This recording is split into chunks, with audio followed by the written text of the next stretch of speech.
again. So, apologies to all my subscribers and viewers. I haven't done a video for probably, I don't know now, a couple of months. And the reason is that work has been extremely hectic. Like, I've only had a handful of days off in those 2 months, and my job is really hard, like on the body. It really is. Most of the guys that I work with are, in their 20s, maybe early 30s. I'm the oldest guy on the crew. Yeah. So, and I'm still recovering. I only got back yesterday, and if I sound a bit congested, I am, because the jobs that I went to in the last 2 months was a lead site, then copper site, then lead site, then another lead site, a copper site, and then back to the lead site. So it's just been a lot of lead. So I've ingested a lot of lead in that time, and it really does affect you. I can notice the difference, absolutely.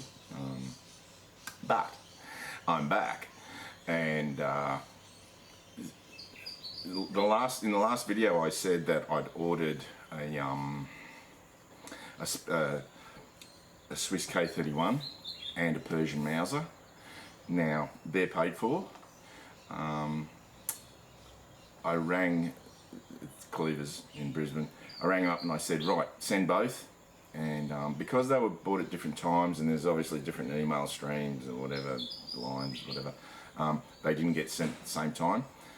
The K31 got sent, and as I explained last time, I was told, no, we can't, it's got to go via Star Trek, not Australia Post, and because Australia Post has got new machines, they can't process packages over a certain length. Well, this is packages over that certain length, which is 1.5 meters apparently. This is over it, and guess what? Australia Post. So, and I said to him, man, because he knocked on my door, and I'm like, who's this? And he's got this package, and I'm like, yeah, rightio, okay.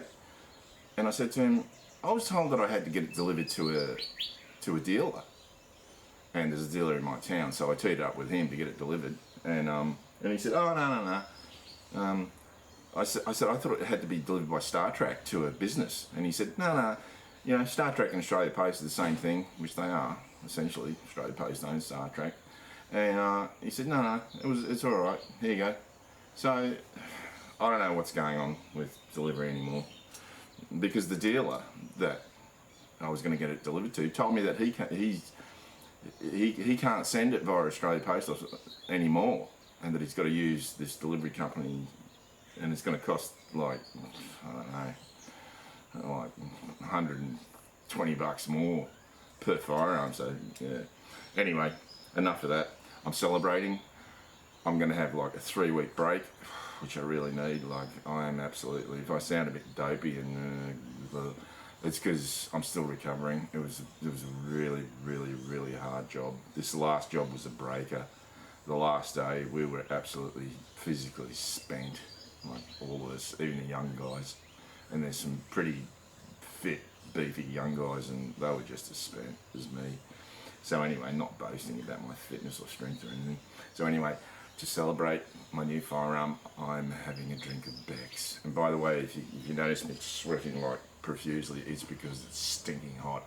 It's been raining. It was raining before I got home, and now the sun is just full on out, and it is just steamy. It's like a sauna. I'm not kidding. So, cheers, Ghibli.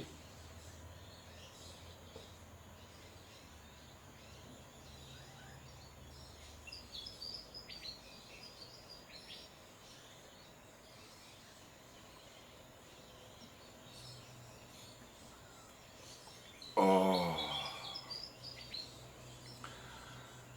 that hit the spot. I needed that. I really did. So, but first, I'll be back in a sec. Okay, I'm back. Sorry, I had to towel down because the sweat is quite literally just pouring off me. It must be about 95% humidity, and it's 30 degrees already, and it's only 9 o'clock in the morning. He's drinking beer at 9 o'clock in the morning. Yeah, so, let's open this package up.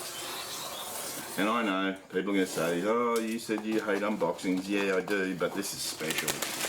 This is special. uno especial de arma. I hope I said that right. All the Spanish people are going to be saying, oh no, you got it wrong. No, doesn't matter. So it comes in a Ruger box.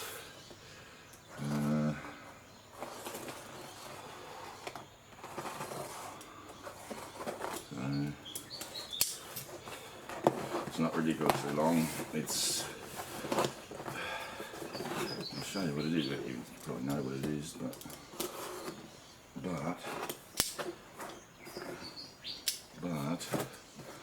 let's not muck around. Let's just cut through it. Cut to the chase. Let's cut through it. So, what have I got here? I've got the bolt. I've got the rifle. Now let's get the bolt out. Yep. There she is. Very nice. And a little rifle.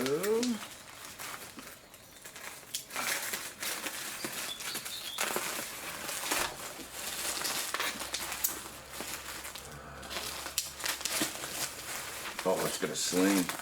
Excellent. It's got a sling. I couldn't remember if it has a sling or it didn't, but it does. That's always a bonus. Doesn't have a muzzle cap, but they do have these things do have a special muzzle cap to protect it from like rain and snow and whatnot. But this one doesn't. I was going to ask him to take one off another one and put it on this. I forgot to. But it's got a sling, so that's a bonus. So what is it? It is a Swiss.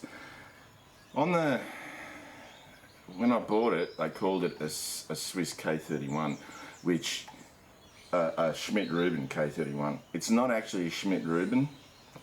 It's a variant of the Schmidt-Reuben, but it's not actually a Schmidt-Reuben, and I'll explain that in a second. So they said it was an excellent bore. Let's have a looky.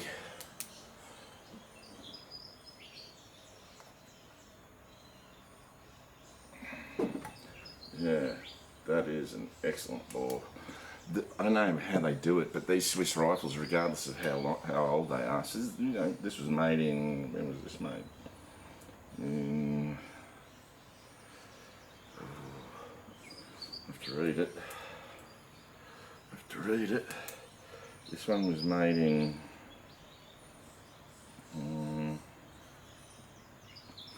cannot tell.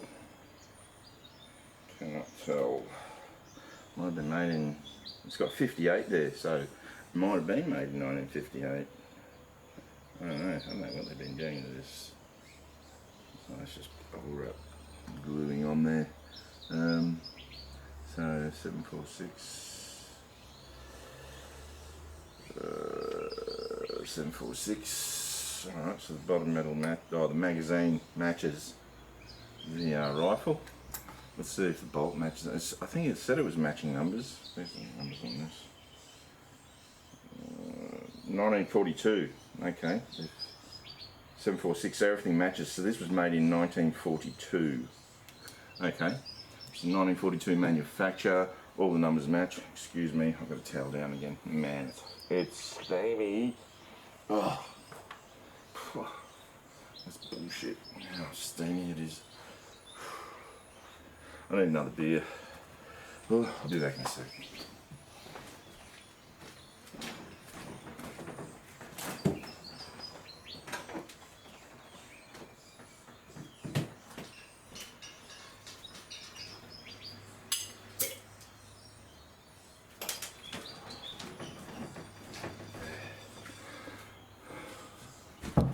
Hello, Corona. Cerveza, por favor.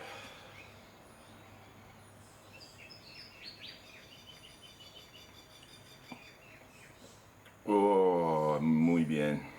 Yeah, bueno. Alright, so the sling looks like it's a real thing. Looks like it's the real deal. And yeah, it is. It's a proper K31 sling. So let's check it out. The butt plate is secure.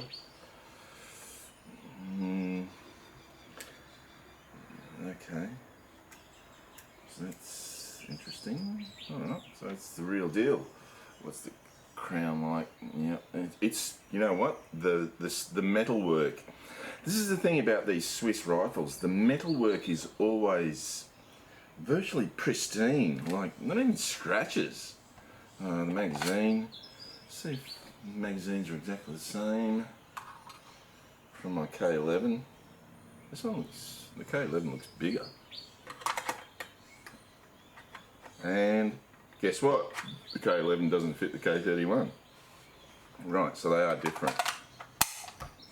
They are different.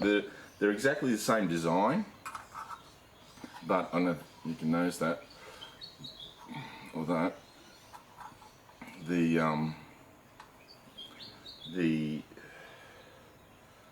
K11 is a bigger magazine, even though they're the same capacity, which is 6. So that's interesting. So they've reduced the size and the weight of, and by doing what they've done is the K11 has a machined steel follower, whereas the K31 has a pressed steel follower. It's still quite beefy, you know, there's no problems there. Also the catches are different. They are quite different. Let's see that. They are quite different, the catches. So the magazines are always very, very positive, very positive. So the fit and finish of these things is excellent. The size of the grips is huge. Like, I don't know, my understanding is that the Swiss aren't massive people, but these, so let's see if I can get this in here. Okay, I'm going to pull down. It's a different setup, and it won't. I'll take the magazine out. It's made to, it's a hold out, well,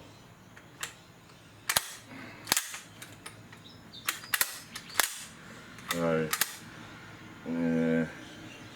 don't know if I'd be confident holding my head there.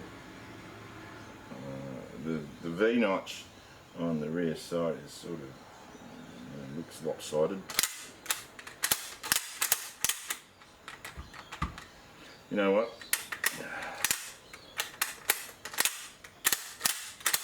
You have to really reef these things, and you can decock by pulling that. Apparently, no. So that's. Oh yeah, there you go.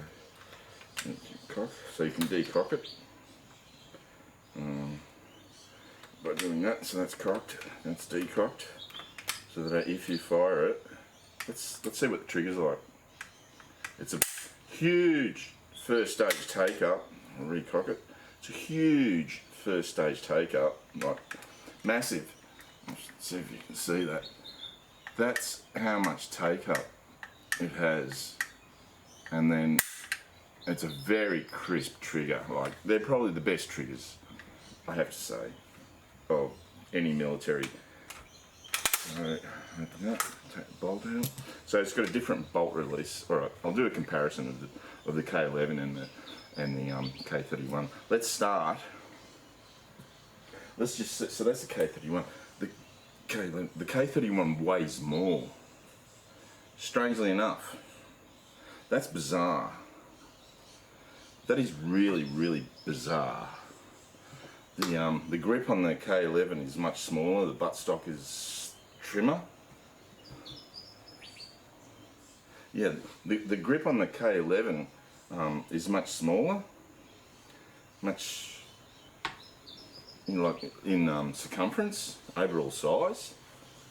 Whereas this thing is super chunky. I don't know if you'll be able to see that. Just how much difference there is between the K31 and the K11. That's a significant amount of difference in size, in grip size. And the K31, oh, it's definitely heavier. Wow. You know what, I was expecting the exact opposite. I was expecting the K31 to be lighter, and I'll tell you why in a minute. Let's see about length. Let's see about length. They are almost exactly the same.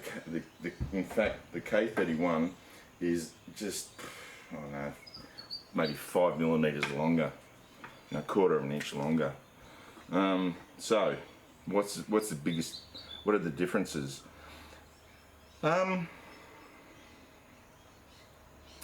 differences are, one of the main differences is they're virtually like the hardware. The hardware is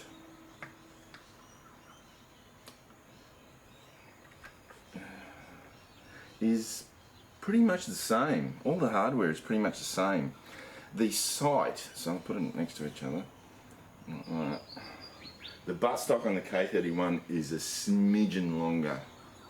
Alright, so that's nice. The tang is longer. The sights, the front sight, I can see that. I'll put them one on top of the other, like that. So I'm lining up the rear of the actions, and alright, so in actual fact, yeah, the K31 is just a smidgen longer. The rear sight on the K31 is a fair bit further back.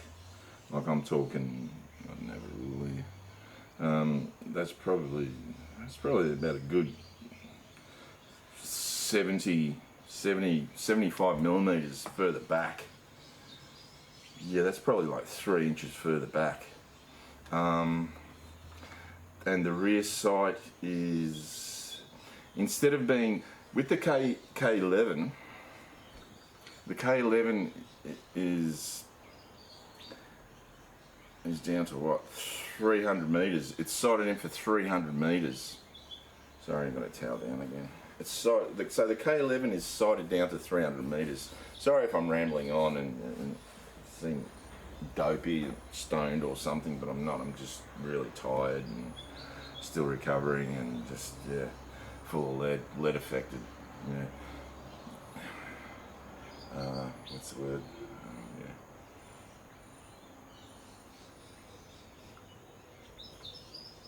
Oh, thank you.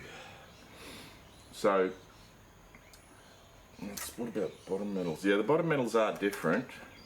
So I'll show you that. The bottom metals are different. The tang and the bottom metal on the K31 is longer. You can see that. So that's the bottom metal, and also the tang is longer on the K31. The other thing is that the magazine well is a lot further back on the K31 compared to the K11, and I'll tell you what the reason for that is, because that is the biggest difference.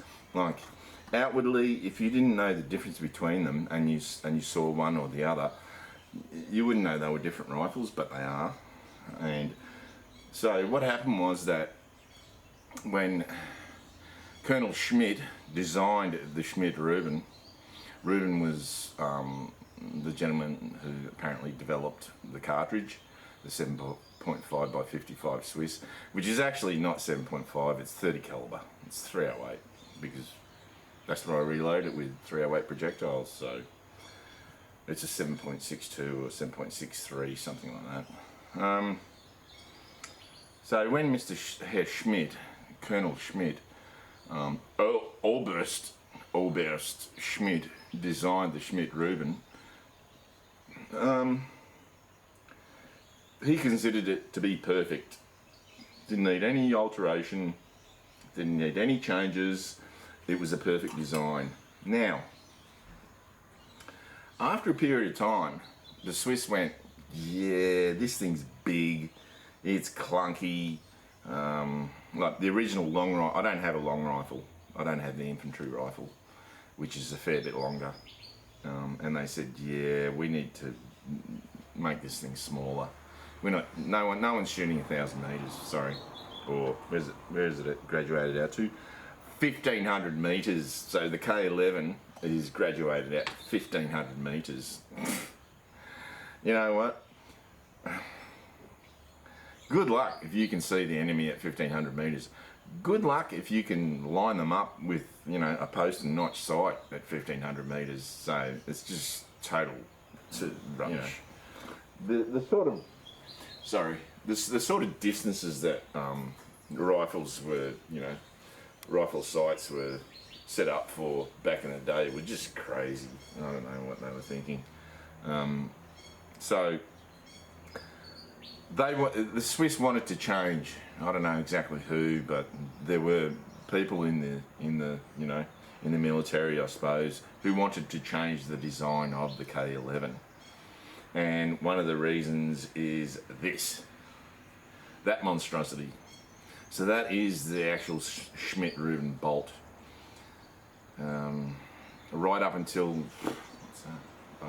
right up until the K31, this is what they were using. This thing weighs, and I'm not kidding you, this thing probably weighs a couple of pounds, or a pound and a half. It's huge. It's a huge piece of just steel, machine steel. It's crazy heavy, and so that's the bolt face. It's got an excellent extractor, and the locking lugs are here in the middle of the bolt, essentially. Now, so they wanted to change it. My understanding is they approached Herr Oberst Schmidt and said, we want to change it, we want to simplify it, we want to make it better, which he probably took as a personal affront and said, nein, das ist perfekt. You know, I think that's German. And so he just dug his heels in and said, no, you're not changing anything. It wasn't until his death that they pretty much got the go-ahead to change it, and they did. So in 1931, they redesigned it, and they made the K31, the Carabiner 31. And let's see on the inside, it's pretty much, yeah, there are differences. The ejector is in the center. Yeah, there are quite a few differences. The tang is longer, the bottom metal is longer, it's further back. The ejector is dead center as opposed to being on the side. Let's see what else is different. Yeah, the sight's a lot further back, and it's set to 100 meters. So in 1931, the Swiss were smart enough, unlike most other countries, to sight their rifles at 100 meters. That makes a lot of sense. You know what I'm saying? The Swiss really were ahead of their time. The cartridge was ahead of its time. You know what I mean? Like, really ahead of its time. It's pretty much a 308 in steroids. The 7.5 by 55 Swiss. Let's see what else. So, let's compare the bolts. So, this is what, up until 1931, this is what the Swiss rifles were using. Then, it got redesigned to that. That is a big difference in size and weight. And the biggest, what it essentially is, the new bolt, the K31 bolt is, it is a front, it's got front locking lugs. It's got an internal extractor. It's not external. The extractor on the K11 is sort of like a Mauser. It's an extractor. It's on the side. It doesn't turn or anything, but it's external. Whereas the new extractor is inside. It's captured, and well, you can see the difference with that thing, whatever you call that. I mean, that's just a big solid piece of steel. Actually, it's all one piece. Wow.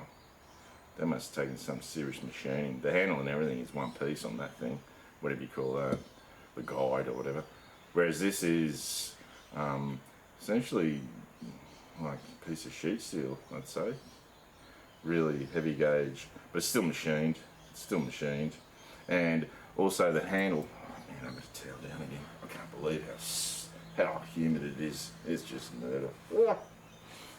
Sorry. My apologies. So the barrel handle on the K11, up till the K11, was this sort of, I think it's Bakelite, and they were prone to cracking and breaking. They didn't last forever, whereas the K31 has a steel, which, yeah, it's a steel handle, knob, barrel hand. They call it the beer barrel handle for obvious reasons. Looks like beer barrel. So that's the main differences, and let's just, well, again, this is really surprising. The K11 is lighter than the K31. Mind you, the K31 stock is a lot beefier. It's, yeah, it really is. So the K11 is lighter. Chuck this in there. Let's see what's smoother. So it's clunky, but it's smooth. The K11. Let's try the K31. So there's a fair bit of lube on both of these rifles, so that's not an issue. The K31, it's a lot quicker to cycle because it's a much shorter stroke, but it doesn't seem as clunky.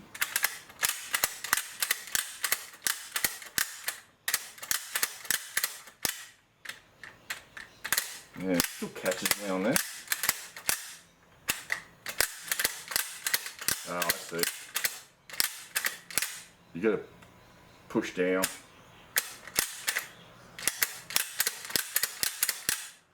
Yeah, you got to push down. Alright, so that's interesting. To get it really quick, you got to push down on the handle. Let me try that with the K11. Plus, oh, yeah, so that's what I was doing wrong. I was saying they were really clunky and hard to cycle. You got to push down the handle. There you go. Just learnt that. I just tailed down like a minute ago and I got to do it again. Oh man, it's murder. Oh, what I do for my viewers, my subscribers, the sacrifices I make, you have no idea. So, originally, because I wasn't sure if I was ever going to get the K31, because these are supposed to be the creme de la creme of the Swiss straight pull rifles. Now, I'd say the woodwork on the K11 is some wax, old oil. The woodwork on the K11 is better than on the K31. That's surprising, because the K11's older.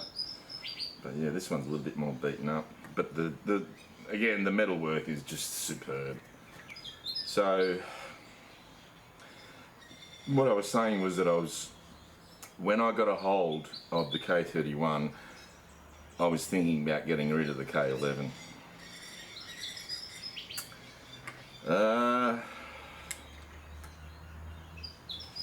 Now I'm not so sure. Now I am not so sure. I don't know. I really do not know whether I will get rid of the K11. This is a hard one. I really don't know whether I'll get rid of the K11. I'll have to think it over. I'll really have to think it over. I don't know. Because I really do like the K11. It's yeah, man. It's lighter, hey? Even with the bolt in, it's still lighter, which is really, really, really surprising. Really surprising. The trigger guards are different. Definitely different. The trigger guard on the K31 is just sheet steel. whereas the trigger guard on the K11 is a machine or forged piece of steel. So that's everything's sheet steel on this thing, on the K31. I don't understand why it's heavier. The receiver is, most of the parts have been lightened. Oh, that's a nice trigger. So the K31 trigger is,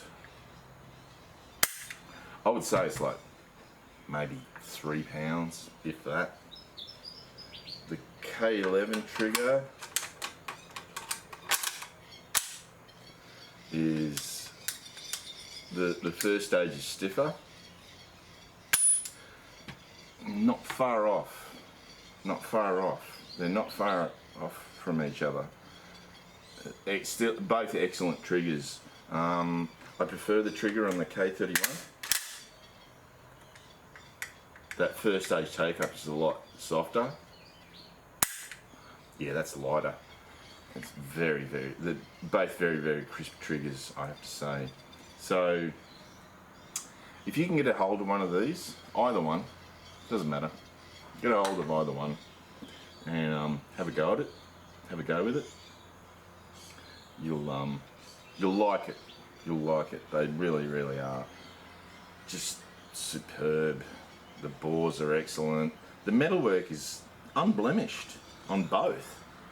This is the only blemish on the K11 is just a slight ding at the muzzle where someone's hit it up against something. That's about it.